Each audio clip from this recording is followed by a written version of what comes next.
Good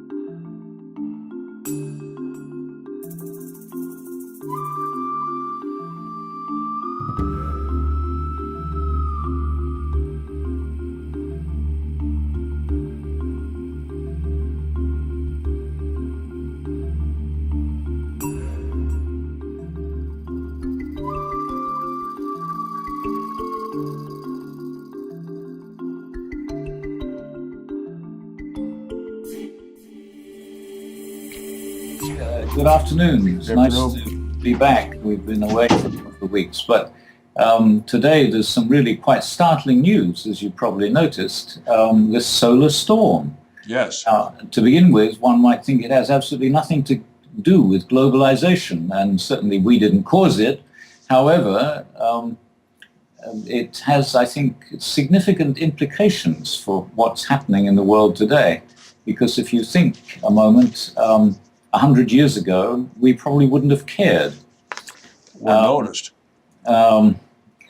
Somebody, I think, said that our power networks, power grids now are something like 10 times the size they were 100 years ago. And if the solar storm reaches this intensity that was sort of expected, they might all be out.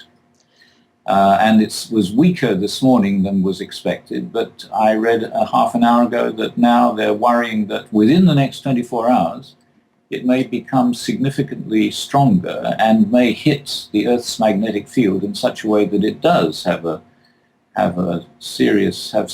cause serious damage to our power grids. Well, it just all points to the fragility of the infrastructure now. I mean, not only with the utilities, with the power grids, with GPS, and with the magnetic devices on airplanes, commercial air travel, but think of what the ramifications could be for the internet. So the point is that the more globally organized we are, the more dependent we are on this planet to what's going on in the rest of the universe, which is something I think that if anybody had thought of it before, I've certainly not seen it discussed in the media. No. And that seems to me to have all sorts of implications, because at the moment we're watching the way the world is changing in terms of the size of the global community and the number of people, different parts of the world that are being integrated into a global arena of interaction. And we see the increasing inequality. The larger the number of people, the greater the inequality within that number. Mm-hmm. And we're worried about how to look after the people at the poor end. And if we get hit by a solar storm that puts out all our power grids, then the people at the poorer end are going to be better off than we are. They'll be better off than we are, from the sense that the lack of power and the lack of the infrastructure hasn't necessarily reached them yet. No. And I think that there's probably a lot of things like that need to be taken into account in planning for the foreseeable future under globalization, which we haven't paid any attention to yet, simply because nearly all of our research and our planning is based on what we've known up until now. And so much of what we think about for the future is based on predictions of doom about what is going to happen if current processes continue to intensify, such as global warming.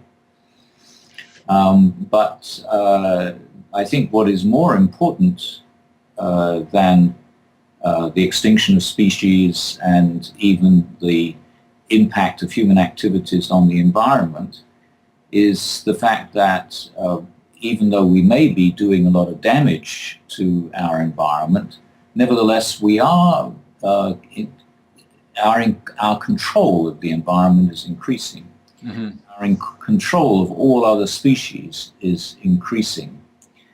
And what we need to take into account is that if we are if it's no longer possible for any part of the world to continue to exist independently of human activity, then we need to plan for the environment as well, rather than try to return it to its supposedly pristine condition.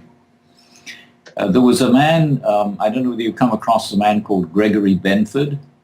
I do know the name. He's a distinguished science fiction writer, but he's also an established physicist, and he's written articles for the Encyclopedia Britannica and probably all sorts of other professional things that I'm not aware of. And as early as 1992, he predicted that the 21st century would be the biological century. And he thought of the 20th century as the electronic century. Okay. But what he had in mind as the biological century was that we would be using biology technologically. We would be interfering in the lives of other species to the extent that at least we would have the capability of adapting them to our use in ways that would be beneficial probably for them as well as for us. Well, thus far, I've only seen that extended to animals which we eat. Well, that's certainly true in the case of sheep, who are certainly co-adapted with us now. Mm-hmm. They were nowhere near as stupid as they are now when they looked after themselves. But now it serves a good purpose for them to be stupid because they get looked after for a limited period in each case. But no, there's all sorts of implications that have to do with not only the integration of the human community, but the fact that the human community is becoming more and more in control of everything in its environment.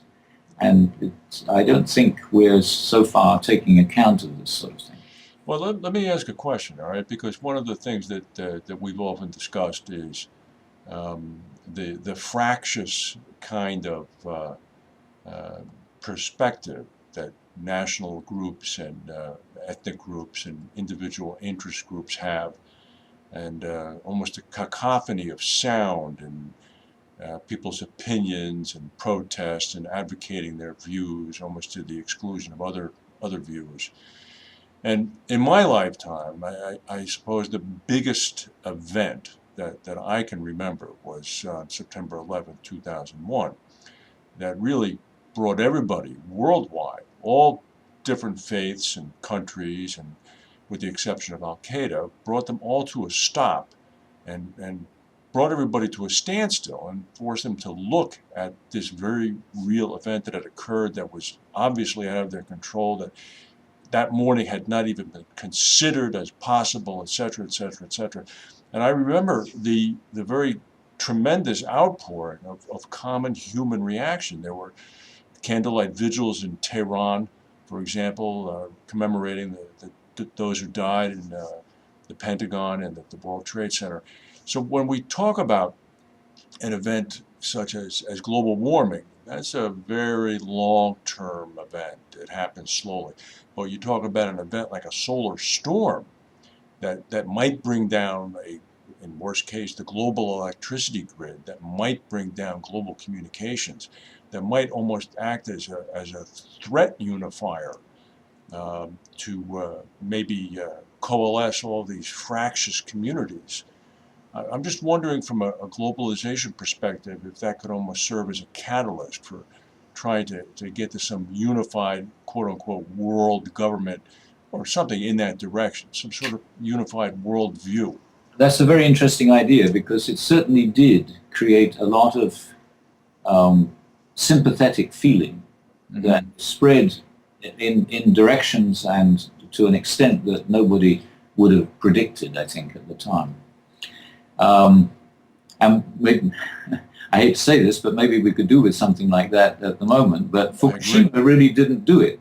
I agree. But then Fukushima didn't hit a big city. No. Maybe, and the results of Fukushima were threatening Tokyo, but didn't actually do serious damage in Tokyo. Mm-hmm. It's something though, because if you look at the world as a whole and the community as a global one, which we always talk about it moving in that direction, if there was a global threat Just from my limited knowledge of how such a threat is perceived on a microcosmic level to a community or to a particular group. I mean, I'm just wondering, ramification-wise, with your background, what something like that could have as an impact. Well, the more global movement we have, with people from backgrounds in different parts of the world all coming together in particular parts of the world on a temporary basis and then uh, uh, redistributing and coming together in other places, the more anything that happens in one particular part of the world is going to get attention all over the world. So that to that extent, I think that the world is certainly coming together. But we aren't noticing an increase in leadership abilities this year of elections. The leaders who are up for election in what 4 countries that are having elections this year, none of them are terribly impressive. Well, right. And without significant leaders, I don't think the values of central government are going to be advanced to any great extent.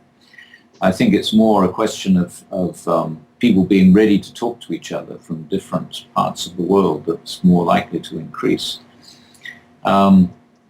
I don't see myself any movement to greater political integration, only economic integration and more interchange of ideas on a larger, probably eventually global level. Well, I agree with you. I think some of the impotence of those political leaders in the 4 elections might actually could also be due to the restrictions that are in place, that they can really only do anything with their own country, and even within their own country they face tremendous divides. But let me ask you, say for example we woke up tomorrow morning with news that hidden behind some dark matter immediately in our solar system was an asteroid the size of the Earth coming toward the Earth that could only be, I don't want to sound science fictionist, but that could only be destroyed through some concerted global effort to, I don't know, shoot something at it. That would have a real galvanizing effect on everybody, bringing everybody together into a community kind of concept, would it not? Or would it? Would everybody believe it? And wouldn't they assume that it was America's job to do it because only America would have the technology to do it? I don't know. Maybe the Chinese have the technology to do it as well. Well, I think what I'm saying, and I think it's a pickup on what you said, as we're moving toward these global tools that are allowing this global communication, we're also exposing ourselves to global perils that are the downsides of the positive sides, and that to the extent one of these perils becomes real and threatens the infrastructure that has become global, now all of a sudden it becomes a universal threat.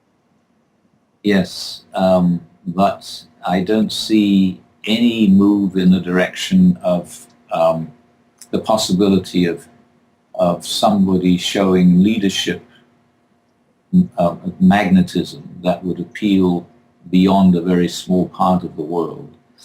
And I don't see how institutions could develop that would allow political activity in a larger part of the world to develop without somebody appearing as a leader to foster that sort of development. Let me suggest this then. We've spoken often about the speed of globalization in the last 50 or 60 years, all right, and that's undeniable. But do you think that the institutions have to continue to meander along on the slow growth pattern that they've been on for a millennium? I think, and I think I may have said this before, that institutions actually that we've always prided ourselves on, in fact, inhibit change. And that's why change is probably now fastest in Africa, where the local institutions have been outgrown, and we're very careful not to outgrow our institutions. And it probably, so it's likely that significant new political initiatives that could be global will eventually come out of places like Africa or China, which is, of course, the last thing one would expect today, right. simply because they're not inhibited by the drag of time-honored institutions, which they respect and feel they must depend upon. Wouldn't that be very interesting? Wouldn't that be very interesting? If the next new global institution that perhaps was able to rise to the challenge to meet this fractiousness emanated from Africa. Well, and given that Christianity is the fastest growing world religion and it's growing fastest in Africa, there may be a basis for that sort of thing to happen. Wow. Well, I regret, since I have the clock in this transmission, I'm the one who has to call time. But thank you, Professor. Thank you. All right.